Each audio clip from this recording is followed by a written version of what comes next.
AITA for refusing to reconnect with my in-laws after they ignored my daughter's cancer battle. I, 35F, have been married to my husband, 40M, for 12 years. We had two beautiful children together, our oldest daughter and our younger son.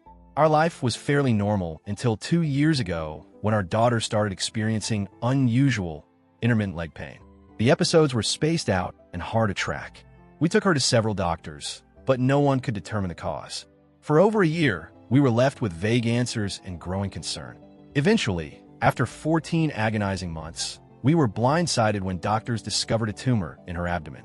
We were terrified, confused, and devastated. My instincts went into full protective mode. During this difficult time, I isolated emotionally, only letting in my husband and my mother, who drove 8 hours to support us. I needed stability and people who were fully present for us. My husband asked his parents to come support him during this time, but they refused. The reason?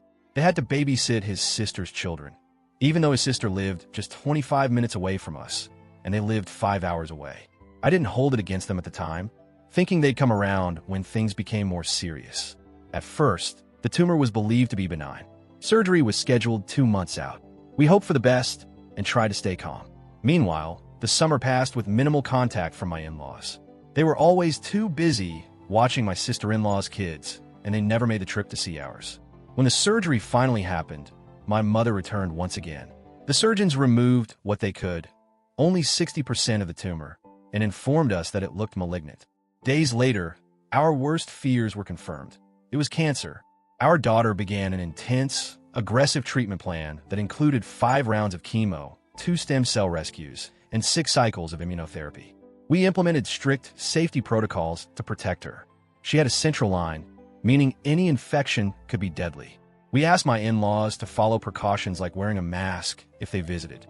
My Miles said she couldn't handle wearing a mask for 8 hours, so she didn't come. We even tried to compromise, let them visit only our kids and skip seeing their other grandkids during that time to avoid virus exposure. They declined. We offered for them to split their visit, first part with our daughter, second with SGL's kids, but they again refused. They chose not to come at all. Throughout this, my daughter constantly cried about missing her grandparents. When the stem cell rescues began, our daughter had 0 immune defense. Her immune system was completely wiped, and we were told to isolate her strictly.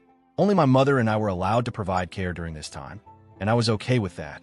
My daughter needed to survive, and I wasn't taking any chances. After those treatments, our daughter was finally well enough to interact again, albeit carefully. I let my hopes rise, thinking surely her grandparents would visit now. But nothing. No visit. Not even a serious offer. Their absence was loud. They missed birthdays, milestones, and random Tuesdays when our daughter just wanted to see her grandma. Every time she asked, I had to tell her not today or they're busy. And every time, her little heart broke a bit more. It didn't help that she saw other kids with grandparents who came around. I started to realize this wasn't just a scheduling issue. It was a choice. They had the ability, the car, the time, and the knowledge that their granddaughter might not survive, and still they stayed away. The reason? It's not fair to the other grandkids. That's what they told my husband when he pleaded with them. They couldn't prioritize the dying child because the healthy ones might feel left out. I can't explain the depth of betrayal I began to feel, not just for myself, but on behalf of my daughter. For a few months, things looked stable. Our daughter laughed again, played a little, and even gained some weight back. But then she began having leg pain again. My stomach dropped. I knew. We all knew. Tests confirmed that the cancer had returned, and this time, it was everywhere. She was riddled with pain and declining fast. She asked again for grandma, over and over. I told my husband, and he called his parents. They only came once, and only because my sister-in-law said she wanted to see her daughter too. It felt like a social trip, not a visit of love or urgency.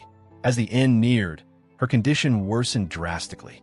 One day, the ICU doctor pulled me aside and told me we had very little time left. I made the hardest calls of my life, inviting everyone who loved her to say goodbye. And still, her grandparents did not come. She passed away in January. She was 6 years old. She fought so hard, and she was so brave. She asked for people who never showed up, and I had to hold that for her. I had to carry the heartbreak she couldn't understand. It has now been 5 months. I still wake up some days expecting her voice. The grief doesn't fade, it just dulls. But one thing that hasn't dulled is my anger and pain toward my in-laws. My husband wants me to move on, for the sake of our son, for him, for family unity. He tried speaking to his parents, but they only got defensive. They didn't apologize. They said we did what we could, and that we were there in spirit. I told my husband, I will not stop him or our son from having a relationship with them. That's his decision, but they are no longer welcome in my home. I will not invite them, talk to them, or acknowledge them in any part of my life. I block them on everything. I am not asking anyone else to cut ties. I'm simply choosing to protect myself from people who failed my daughter so thoroughly.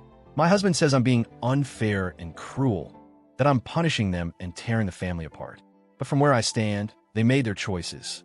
I'm just making mine now. So, AITA?